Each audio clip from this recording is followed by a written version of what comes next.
ஆண்டவராகிய இயேசு கிறிஸ்துவின் விலையேறப்பெற்ற நாமத்தினாலே உங்கள் யாவருக்கும் என் அன்பின் ஸ்தோத்திரத்தை இந்த காலை வேளையிலே உங்களுக்கு தெரியப்படுத்துகிறேன். 1 சாமுவேலின் புஸ்தகம் 12ஆம் அதிகாரம் 14வது வசனத்திலே வாசிக்கின்றோம். நீங்கள் கர்த்தருடைய வாக்குக்கு விரோதமாய் கலகம் பண்ணாமல் கர்த்தருக்கு பயந்து அவரை சேவித்து அவருடைய சத்தத்திற்கு கீழ்ப்படிந்தால் நீங்களும் உங்களை ஆளுகிற ராஜாவும் உங்கள் தேவனாகிய கர்த்தரை பின்பற்றுகிறவர்களாய் இருப்பீர்கள் என்று சொல்லி பாருங்கள். கிறிஸ்துவுக்குள் அன்பான தேவனுடைய பிள்ளைகளை, இந்த உலகத்திலே வாழ்ந்து கொண்டிருக்கிற மனிதனுடைய வாழ்க்கையிலே நாம் வாகனத்தை ஓட்டுவதற்கு நமக்கு எல்லா விதமான சுதந்திரமும் நம்முடைய தேசத்தில் காணப்படுகிறது. அதற்கான ஒரு அனுமதி பத்திரமும் நமக்கு உண்டு. அதற்காக நாம் நினைத்தபடி ஒரு நாள் அந்த வாகனத்தை ஓட்டவே முடியாது. அதற்கென்று பலவிதமான விதிமுறைகள் காணப்படுகிறது. அதை கடைபிடிக்காவிட்டால் அதற்கேற்ற தண்டனையும் உண்டு.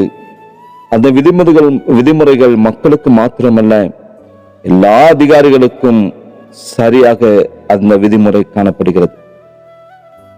பரிசுத்த வேதாகமத்திலே பார்க்கின்றதான பொழுது, யாக்கோபு எகிப்துக்கு சென்ற காலம் முதல் மக்கள் கர்த்தரை நோக்கி கூப்பிட்ட பொழுது கர்த்தர் அவர்களை கைவிடாமல் மீட்டுக் கொண்டதை சாமுவேல் தீர்க்கதரிசி அவர்களுக்கு நினைவுபடுத்துகிறார்.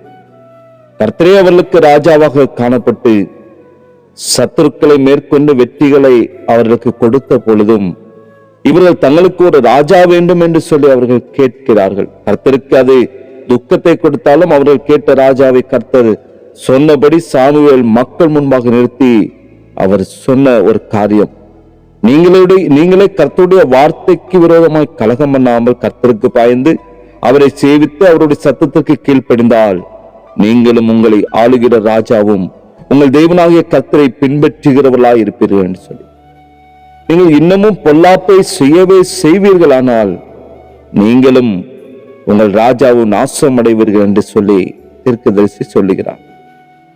ஒரு ராஜா தேசத்தை ஆட்சி செய்கிறவராக காணப்பட்டாலும் தேவனுடைய கட்டளைகளும் அந்த நியமங்களும் ஒருபோதும் மாறவே மாறாது. ராஜாவும் அதற்குள்ளாக அடங்கிதான் காணப்படுகிறான்.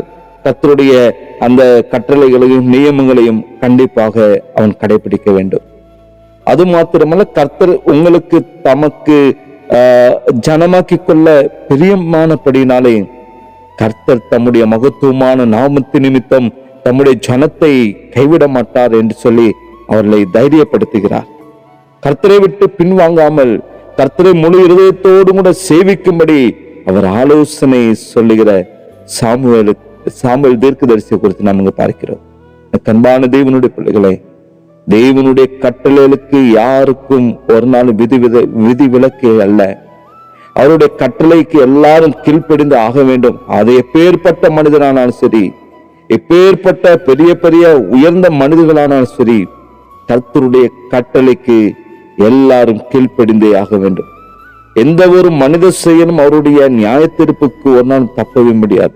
எந்த அரசாங்கமும் ஆட்சி செய்தாலும் தேவனே மனிதனுடைய வாழ்க்கையில ஒவ்வொரு பகுதியும் ஒரு ஆளுகை செய்கிறவராய் காணப்படுகிறார். கீழ்ப்படிவதற்கு அவரை நான் அரியன் என்று யாரும் ஒரு நாளும் சாக்கு போக்கு சொல்ல முடியாது. இன்று நாம தேவனுடைய அன்பை அறிந்திருந்தும் நம்முடைய சிந்தனையில் தேவனை விட்டு விலகி வீணராகி விடுகிற அளவுக்கு உலகம் பலவிதமான காரியங்களை மனிதருடைய உள்ளத்திலே புகுத்தி கொண்டிருக்கிறது. இது அநேக மனிதர்களை அந்த மாய வலைக்குள்ளால் மயக்கி வைத்துக் கொண்டு இருக்கிறது. அதிலிருந்து முற்றிலுமாய் விலகி தேவனுடைய வார்த்தைக்கு பரிபூர்ணமாக நம்மை தாழ்த்தி அந்த வார்த்தைக்குள்ளாக அடங்கினவர்களாக நம்முடைய வாழ்க்கையில சகல பகுதிகளையும் கர்த்தருக்கு ஒப்பு கொடுத்து மகிழ்ச்சியோடு கூட வாழும்படியாய் தேவ சமூகத்தில் இந்த காலை பொழுதுல நம்மை அர்ப்பணிப்போம். அப்பொழுது அவருடைய வார்த்தை நிச்சயமாய் ஒவ்வொருடைய வாழ்க்கையிலும் கிரிய நடப்பிக்கும். அவருடைய வார்த்தை ஒரு நாள் மாறாது. அது சத்தியம் நிறைந்த வார்த்தையாய் காணப்படுகிறது.